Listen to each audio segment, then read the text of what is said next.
You're watching the drive for the Cure 250 from the Charlotte Roval, and that's Josh Bilicki. We talked about the flight canceled from Chicago last night, drove all the way through the night to get here, and missed the back chicane by just a little bit, and that's the damage that it's done to the front of that car. Well, he's talking on the radio like perhaps he has no brakes, and you see the speed that he's coming in there, so he turns left to avoid the cars in front of him, and my goodness.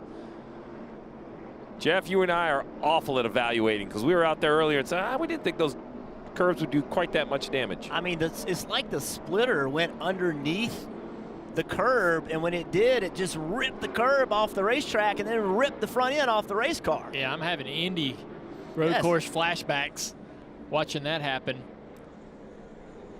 Yeah, to your point, the curb itself went with him. Yes. He picked up the entire curb. So the tracks, what do they do? Do they fix that or just? It was bolted down prior to that car coming through. Oh, this would be a great shot. Yeah, so see how low the car is, and right there, it just digs underneath the splitter and just digs underneath the curb and just destroys the car. So I think he was out of brakes. I mean, he passed two cars getting in there. Josh Bilicki's an experienced driver, so I'm going to believe he had a mechanical issue that forced him to abort left. Let's listen in.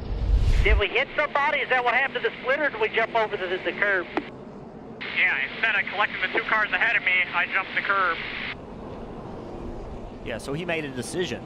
Yeah. He wasn't going to get slowed down. He didn't want to run through the cars in front of him, and I mean, obviously, he had no idea that was going to happen. Steve, you said it. We were out there, you know, in the pace car earlier, and we looked at those curves, and we were like, they're not that bad. They'll be okay, not like Indy. Brakes just went to the floor, and that was that. Oh, there you go. Brakes went to the floor. That was it. So, Jeff, I'm laughing because you literally said that. You drove, you looked left, and you said, well, that's nothing like Indy. And I was like, yeah, you're right, Jeff. That'd be no problem. You see the bolts that are left, Rick. And I talked about it earlier. The drivers pump the brakes as they drive around this track up to the braking zones.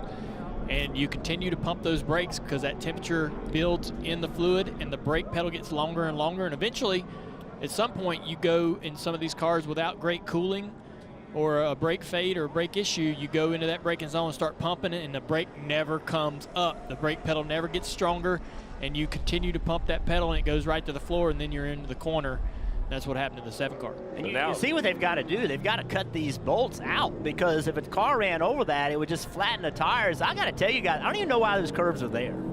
I mean, honestly, there's a rule. If you go, you know, if you're on the wrong side of the curves, there's a penalty. I'm not even sure why we put these penalty curbs in there just to destroy the racetrack and also disrupt the race. I think it's something we need to look at. I don't know the advantage of having those curbs there. And Steve, I think we both saw right away the DeWalt tools came out here. That's what they see in the billboard or the wall when they go into turn number 1. But what a ride for Josh Bilicki as he goes right through